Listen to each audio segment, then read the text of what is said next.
మా విధి విధానాలను పెట్టి ముందుకు నడవాలనుకుంటున్నాము. ఇక మూడవ అంశం, వివిధ పత్రికలల్లో, టీవీలల్లో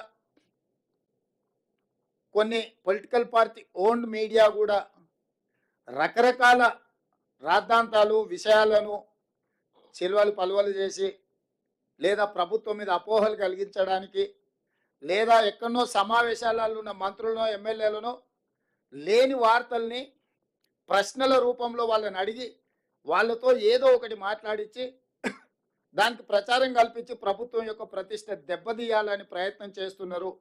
అందుకు గాను మంత్రివర్గ నిర్ణయాలు కానీ ప్రభుత్వ పరిపాలనకు సంబంధించిన అంశాలను మీడియా మిత్రులకు బ్రీఫింగ్ చేయడానికి మంత్రివర్గం నుంచి 2 అధికార ప్రతినిధులుగా 2 మంత్రులను నియమిస్తున్నాము.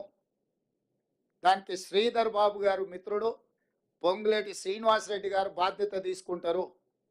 మీడియా మిత్రులకు నా సూచన, మీకు ఎలాంటి ప్రభుత్వానికి సంబంధించిన అంశాలు కావచ్చు, వివరాలు కావచ్చు, అపోహలు కావచ్చు, మీకు సమాచారం కావాలంటే దానికి సంబంధించి శ్రీధర్ బాబు గారు, పొంగులేటి శ్రీనివాసరెడ్డి గారు ఎప్పుడు మీడియా మిత్రులకు అందుబాటులో ఉంటారు.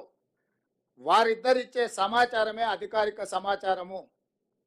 మీరు ఏది పడితే అది, ఎట్లా పడితే అట్లా ఊహించుకోవడానికి కానీ, ఖాయించుకోవడానికి కానీ, రాయించుకోవడానికి కానీ, చూయించుకోవడానికి కానీ అవకాశం లేకుండా పకడ్బందీగా ప్రభుత్వం ఈ నిర్ణయం తీసుకున్నది.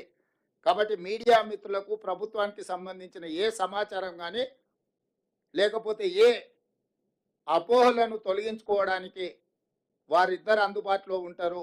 మా ప్రభుత్వం పక్షాన పరిపాలనకు సంబంధించి మీకు ఏ వివరణ కావాలన్నా 2 మంత్రులు అందుబాటులో ఉంటారు. కాబట్టి ఇక నుంచి మీకు ఏదైనా సమాచారం అవసరమైతే ఆ 2 మంత్రులను సంప్రదించాల్సిందిగా మీడియా మిత్రులకు నేను తెలియజేస్తున్నా. ఇక రాజకీయాలు అంటారా, రాజకీయాలకు సంబంధించి ఏ నాయకుడైనా మాట్లాడతాడు, ఏ మంత్రి అయినా మాట్లాడతారు.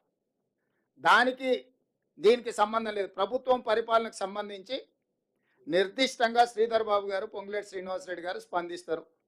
మిగతా విషయాలు ఏదంటే సంబంధిత శాఖ మంత్రులు వాళ్ళ శాఖలకు సంబంధించిన వివరణలు కానీ, వివరాలు కానీ మీకు అందిస్తారు.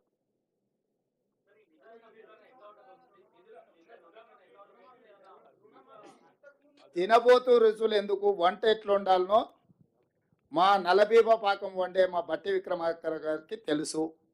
మీరు ఒకటే గుర్తుపెట్టుకోండి, రైతులకు ఇచ్చిన మాట ప్రకారం రుణమాఫీ చేసి తీరుతాము. దీనికి సంబంధించి మీకు శశబిషలు అక్కర్లేదు.